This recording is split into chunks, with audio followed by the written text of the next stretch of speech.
Hello, this is Leslie here. I am at the Elemental Harmony House and I am going to do a reading of the latest reflection that Matt wrote called An Act of Will. So let's see here. Put it up on my other screen. I will go ahead and get started. All right.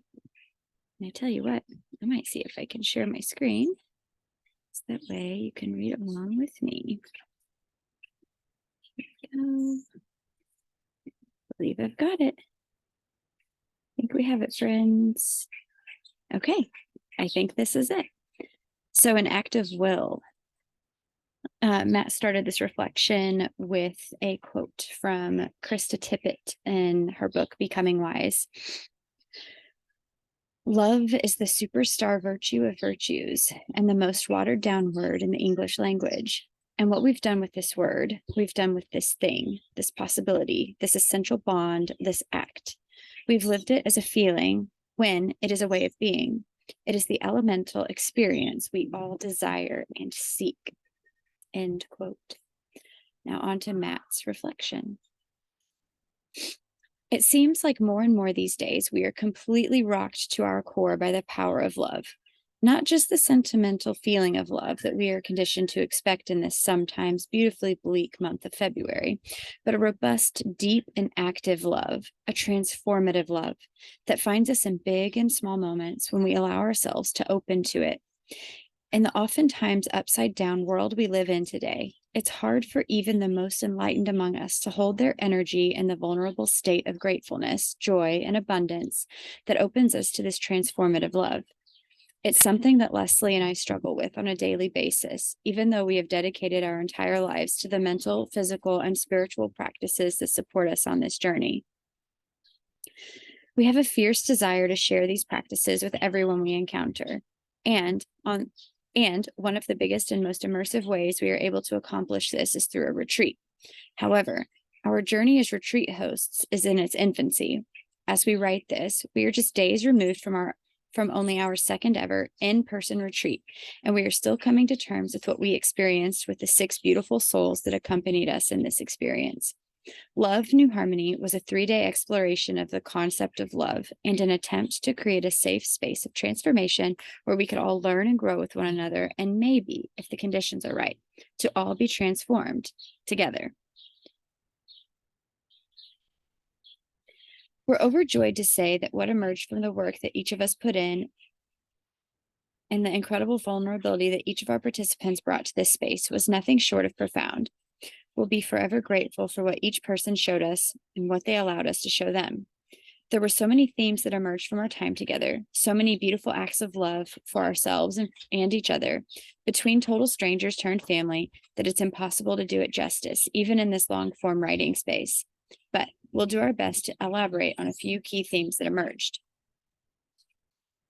The overarching theme that seemed to weave between everyone's journaling and conversation was the idea of oneness. The fact that, as Martin Luther King Jr. said, quote, "We are tied together in the single garment of destiny, caught in an inescapable network of mutuality, and whatever affects one directly affects all indirectly." End quote. This theme was present directly and indirectly in nearly everyone's first writing assignment while we were asked to define love in a variety of ways. Everyone has their own unique way of giving and receiving love based on their true elemental nature, and without the time and space to do the work to think, feel, define, and refine our unique expression, we find ourselves unable to make it fully manifest in our lives. Defining love is the key to unlocking our fullest expression of love that is hidden deep within us. And that defining process led us to this oneness, not just in our writing, but in our relationships with each other as the weekend progressed. Another theme that plays off of the concept of oneness is the necessity of grounding in self-love first. We seem to know instinctively that there is no possible way that we could maintain the energy and focus we need to love others unless we first love ourselves. But even with this instinctive knowing, we so often don't take the time to work on ourselves in such a way that allows for this radical and transformational self-love to occur. By listening deeply to ourselves, investing with time and money in ourselves at this retreat, and trusting ourselves to open up to expressing our stories and experiences, our truths, we were able to demonstrate what's possible. There's power in that demonstration because once you experience it, you know it exists. And with that new knowledge, the spectrum of possibility is widened for you.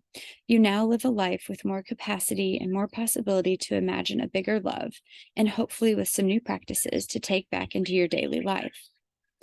A third theme that proved true this past weekend was the transformational power of vulnerability and the beautiful way that in a space of mutuality and safety, human beings will care for each other and protect each other when vulnerability is called for.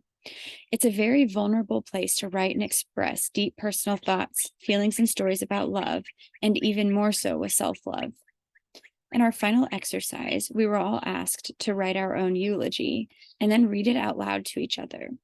After we posed this daunting and extremely vulnerable assignment to our group, we took a couple of hours to contemplate and write before entering into a dynamic and profoundly transformational ceremonial space with one of our most cherished collaborators, Nicole Castile. Under the deep care and expert guidance of Nicole, we nourished ourselves with cacao, breathed, sang, cried, and healed together. Over the course of 3 hours in this space, we connected on a deeply primal and communal level. All of the work that we had done to that point amalgamated and settled into each of us in a way that we all struggled to explain, but felt with a universality that rendered us mostly speechless. We found deep consolation by facing our impermanence and the focus that comes with it together.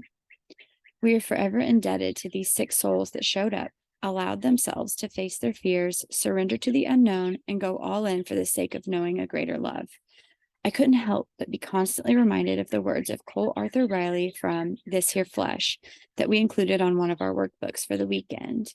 Quote, "Find those who tell you, do not be afraid, yet stay close enough to tremble with you. This is a love." End quote. We have come away from this retreat feeling a renewed sense of oneness with the world, an emboldened hope for humanity, and deeper and more profound connection to ourselves that is giving us a new courage to face life with a more radical and transformative love.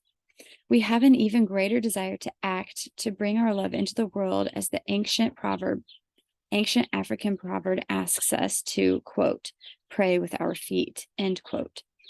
In contemplation of this idea of an active love, a love as a process, or an act of will that repeats itself forever, I was inspired to make a second attempt at expressing it through a poem. The following words emerged as my expression of love, inspired by the courage of our retreat participants. So this is Matt's poem, An Act of Will. Lines are drawn, propelled by my choices that sometimes seem as if there is no choice at all. From these lines, a volume emerges, an invitation to shelter on new ground, a sacred space for revelation and honest action that cuts through the viscosity of my inheritance. There, to be received by my own reflection that doesn't look like me, even though it is, and it is not.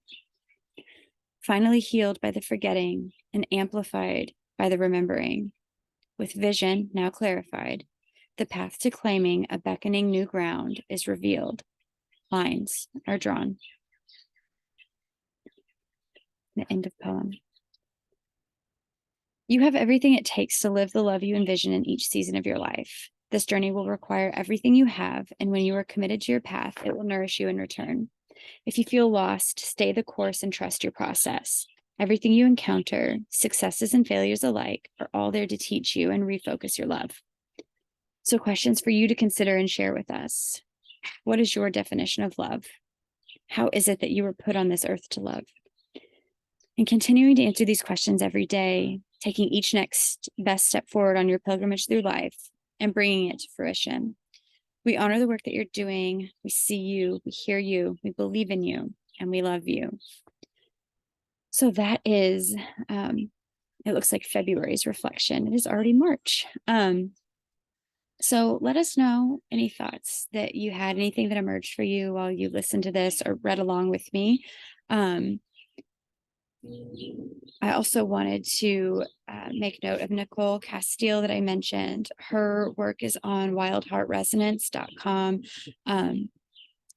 you can find her if you saw this in a newsletter. There's a link to one of her upcoming retreats. And then what else did I want to remember to tell you while you are here? To receive the next reflection, you can join the elemental community. We will be sharing a reading of the reflection each month in the newsletter for the foreseeable future. So if you'd prefer to listen, you can just wait for the newsletter to come out and you'll receive a copy that way. Send us any thoughts. Our email is outreach@elementalvision.com. Elemental Vision has no vowels, so it's elementlvsn.com. Again, I am Leslie. Thank you so much for being here. We're grateful for you. We're rooting for you. Tell us how we can support you, and we'll talk soon. Thank you.